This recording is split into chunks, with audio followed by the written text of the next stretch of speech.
प्यारियां ने सौंतरा बनाया। साधु दुनिया च ना पैदा हुंदा, संत दुनिया च ना पैदा हुंदा, ब्रह्म ज्ञानी आत्मावां दुनिया च पैदा ना हुंदियां। निरंकार परमात्मा तू सौंतरा कित्थों बनना सी? असल तेरी औलाद तेरे संत आ, असल तेरी औलाद तेरी बंदगी करने वाले आ, असल तेरी औलाद तेरे ब्रह्म ज्ञानी ते साधु आत्मावां वा जिन्हां ने आप जपिया, तेरे चरनां नाल जुड़े ते सारे दे सारे संसार देयां लोकां नूं तेरे चरनां नाल जोड़न दा उपराला कीता। वेखो किड्डी कमाल दी बात आ। अज इस अस्थान ते आउंदे हो, अज इस अस्थान नूं आपां क्यों सिजदा करदे हां? अज जिन्नी गुरु की संगत तुसीं गुरु की हजूरी च कल भी जुड़े सो, अज भी जुड़े हो, कल नूं फिर जुड़ोगे, रोजाना जुड़ते होवोगे। बहुत संगतां ऐसियां होणगियां जिहड़े रोज इस धरती नूं सिजदा नमस्कार करदे होणगे। क्यों? गुरु ग्रंथ साहब की बाणी तो पुछो, वो कहंदे जिथे बैसन साध जन सो थान सुहंदा। वो थां सोहना जिथे रब दा प्यारा चौंकड़ा मार के बह गया। शरीर करके जिहड़ा साधु आ वो भावें चलिया जांदा वा, पर सच जाणिओ बंदगी करके जिहड़ी ओहदी याद आ, अज उन्हां महापुरुषां दा फिर नां लैके इस धरती दी मिट्टी अपने मत्थे ते ला के अपने आप नूं वड्डियां भागां वाले ते धन भागी समझदे हो। क्यों? क्योंकि गुरु ग्रंथ साहब की बाणी ने आख्या जमना साडे संसारी लोकां दा वा, मरना साडे संसारी लोकां दा वा। साधु ना जमदा है ते ना मरदा है, वो ते गुरमुख सदे जान आमन कलिया। भाई गुरदास जी दे बोल है, गुरमुख सदे जान आमन कलिया। ते जे गुरु ग्रंथ साहब की बाणी चो पुछना होए फिर वो कहंदे जन्म मरण दोहू मैं नहीं, ना जमना ना उन्हां दा मरना। वो मरना ते साडे लोकां दा वा, जमना साडे संसारियां दा वा। जन्म मरण दोहू मैं नाई, जन पारे उपकारी आए, जी दान दे भगती लाइन हारस्यों लैन मिलाए। गुरु अमरदास पातशाह ने बाणी च एक बचन पता की आख्या, जिवें कोई घर च सियाणा होवे ना, बजुर्ग पिता है, दादा आ, वो अपने पुत पोतियां नूं ना कई बारी बड़े प्यार नाल मोढे तो फड़ के समझाउंदा आ, पुत आ जिहड़ी गल आ ना, ये ध्यान नाल सुन ते चेता रखीए। गुरु अमरदास साहब जदों कदे दास इस पंक्ति दे अर्थ करदा है ना, मैं अक्सर कई बारी सोचना भी इस तरह भी जिवें गुरु अमरदास महाराज ना साडे मोढे तो फड़ के सानू समझाते होण कि वह सिख अखवाउण वाले आ, वह गुरु घर दे प्रेमी श्रद्धालु आ मैं तैनू एक बचन समझावां, आ गल ध्यान नाल सुनी ते पल्ले बन के चेते रखी। पुछया किहड़ी? कहंदे जदों कोई रब दा प्यारा दुनिया तो शरीर करके चला जाए ना, बंदगी वाली आत्मा जदों किते दुनिया तो चली जाए, कहंदे रब दे प्यारे वास्ते ना, रब दी बंदगी करने वाले दे वास्ते कदे लफज ये ना वरती भी फलाने बंदे दी, फलाने संत दी, फलाने साधु दी मौत हो गई आ, वो दुनिया तो चला गया वा। बाणी दे बचन आ, कहंदे संत वास्ते साधु वास्ते ये बचन ना वरती कि जेड़ा साधु आ, जेड़ा फलाना संत आ, महापुरुष आ, बंदगी वाला, वो दुनिया तो चला गया वा। कहंदे मौत शब्द जेड़ा वो संसारी लोकां वास्ते आ, मरदा मनमुख आ, संत नहीं मरदा। मरदा बेमुख है जेड़ा गुरु तो मुंह मोड़ के सारी जिंदगी तुरया फिरदा वा। कहंदे साधु रब दी बंदगी वाले वास्ते बचन ना वरती जिन्हां ने जिंदगी विच शब्द ते नाम बाणी दी कमाई कीती आ। पता बचन की वरते गुरु अमरदास महाराज ने? श्लोक 12 ते वधीक पढ़ो।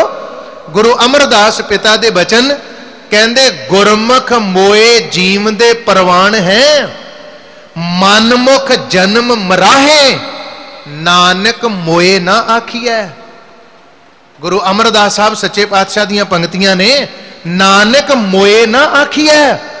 कहंदे उन्हां नूं मोए ना आखो भी फलाने दी मौत हो गई आ, कहंदे उन्हां नूं मोए ना आखो भी फलाना बंदा दुनिया तो चला गया। पुछया महाराज किन्ना वास्ते आ ये बचन? भाई नानक मोए ना आखिए शब्द समाए, जेड़े जीउंदे जी गुरु दे शब्द विच समा गए आ, गुरु दे शब्द विच लीन हो गए आ, जीउंदे जी परमात्मा दी बंदगी करके परमात्मा विच ही चले गए आ, जेड़े उन्हां वास्ते मोए शब्द ना वरती भी फलाने दी मौत हो गई आ। एक पासे मनमुख बंदा वा जेड़ा जीउंदा होया भी मरिया दे बराबर आ, दूसरे पासे रब दा प्यारा वा जेड़ा शरीर करके चला गया फिर भी जींदा। एक मरण तो बाद भी जिउंदे आ, एक दुनिया विच ऐसे आ जिहड़े जिउंदे तुरे फिरदे आ ते गुरु ग्रंथ साहब दी बाणी कहंदी मरे आ लाशां तुरियां फिरदियां। जिंदगी च किसी दा भला नहीं कीता, बंदगी नहीं कीती, नाम सिमरन विच नहीं जुड़िया, जिंदगी विच किसी दे काम नहीं आया, संसार विच भावें अपने आप तू जीदा तुरिया फिरदा पर गुरु दी नज़र विच तू मरिया एक लाश तुरी फिरदी आ। एवें दूजियां दी निंदिया, साधु महात्मा दी निंदिया कर करके सारी जिंदगी जींदा रहा। गुरु ग्रंथ साहब च गुरु अर्जन देव साहब सुखमनी साहब च कहंदे लोथ तुरी फिरदी, लोथ लाश, एक जींदा तुरिया फिरदा ते लाश, एक शरीर करके साडे कोलों चला भी गया जींदा। संत का दोखी अंतर ते थोथा, ज्यों सास बिना मृतक की लोथा। संत का दुखी अंतर ते थोथा, खाली अंदरों, खाली भांडा, कुछ नहीं हैगा पल्ले। संत का दुखी अंतर ते थोथा, अंदरों खाली आ। पुछया महाराज किवें? जो सास बिना, जेड़े शरीर नूं साह नहीं आउंदा, जेड़े शरीर च श्वास नहीं चलदे, वो की कहने भी की पिया है? लाश पई आ। ते जे किसी नूं तरकार वजों ही कहना होवे ना ते उहनूं कह दिंदे लोथ पई है, लोथ। ये बचन गुरु अर्जन देव साहब ने ठेठ पंजाबी दे वरते आ। संत का दोखी अंतर ते थोथा, जो सास बिना मृतक की लोथा। मृतक दी लोथ पई है, जिदा लाश पई है, इदां वो बंदा दुनिया च तुरिया फिरदा जेड़ा साधु दी निंदिया करदा, संत दी निंदिया करदा। ते दूसरा, जिंदगी विच किसी दा भला नहीं कीता, जिंदगी च किसी दे काम नहीं आया, एवें लाश ही तुरी फिरदी है जिउंदा पर गुरु दी नज़र च एक लोथ, एक लाश। ते दूसरे पासे कोई रब दी बंदगी वाला कई साल जप करके, तप करके, बंदगी करके, शरीर करके साडे कोलों चला गया। ते दूसरे पासे गुरु अमरदास कहंदे ओ साधु वास्ते, रब दे प्यारे वास्ते ये बचन ना वरती, ओ दुनिया तो चला गया, ओदी मौत हो गई, मरदा मन मुखिया। गुरमत दा ते लफज ही बड़ा वधिया, अकाल चलाना। ये बचन वरत्या करो, ये गुरमत दा बचन है, अकाल चलाना। कोई प्राणी चला जाए, अकाल चलाना, अकाल दे कोल चला गया। प्रभु कोलों आया सी, प्रभु कोले चला गया, प्रभु तो पैदा होया, प्रभु विच लीन हो गया। रब दी बंदगी वाला ते इथों तक भगत कबीर साहब पता की कहंदे आ?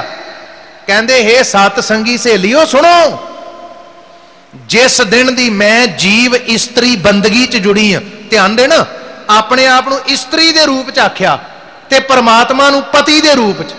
पता भगत कबीर साहब ने कित्थों तक रब दे प्यारे दी रब विच लीनता दसी आ। रब दा प्यारा किन्ना लीन आ रब विच। भगत कबीर साहब कहंदे हे सत संगी सहेली गुरसिख प्यारिओ सुनो, जिस दिन दी बंदगी च जुड़ी है ना मैं जीव इस्त्री, कहंदे मैनू एक गल दा पता नहीं लगदा। भगत कबीर साहब दा श्लोक है, कहंदे मैनू एक गल दा पता नहीं लगदा। पुछया किहड़ी गल दा? कबीर साहब कहंदे मैनू ये नहीं पता लगदा भई मेरा पिया, पिया दा अर्थ हुंदा पति, मतलब परमात्मा वाहिगुरु।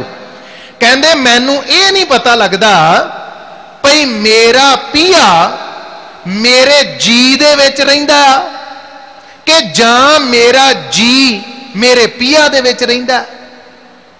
पुछया कबीर साहब की फैसला कीता जे? सिट्टा की कढ़िया हुण भई तुहाडा जी है जिहड़ा वो तुहाडे पिया दे विच रहिंदा आ कि जां तुहाडा पिया तुहाडे जी दे विच रहिंदा। मतलब मैनू ये नहीं पता लगता भी मैं परमात्मा दे विच रहिंदा कि परमात्मा मेरे विच रहिंदा। पता ही नहीं लगता, इन्नी लीनता, इन्नी अभेदता। पुछया कबीर साहब हुण की फैसला लिया जे, कित्थों तक पहुंचे हो? ते कबीर साहब पता की कहंदे? कहंदे जेड़ी गल मर्जी कह लो दोवें ही सच आ। जे मैं ये कह दियां कि मेरा पिया मेरे जी दे विच रहिंदा तां भी सच आ, ते जे मैं ये कह दियां भी मेरा जी मेरे पिया दे विच रहिंदा तां भी सच आ। ओ संत रब दे विच रहिंदा ये भी सच आ, जां ये कह दिओ भी रब संत दे विच रहिंदा तां भी सच आ।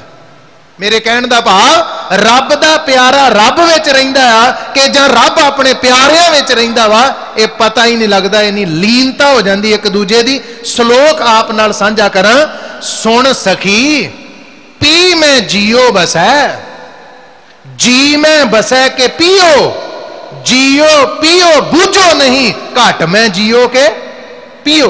किन्नी वारी आया बचन? सुन सखी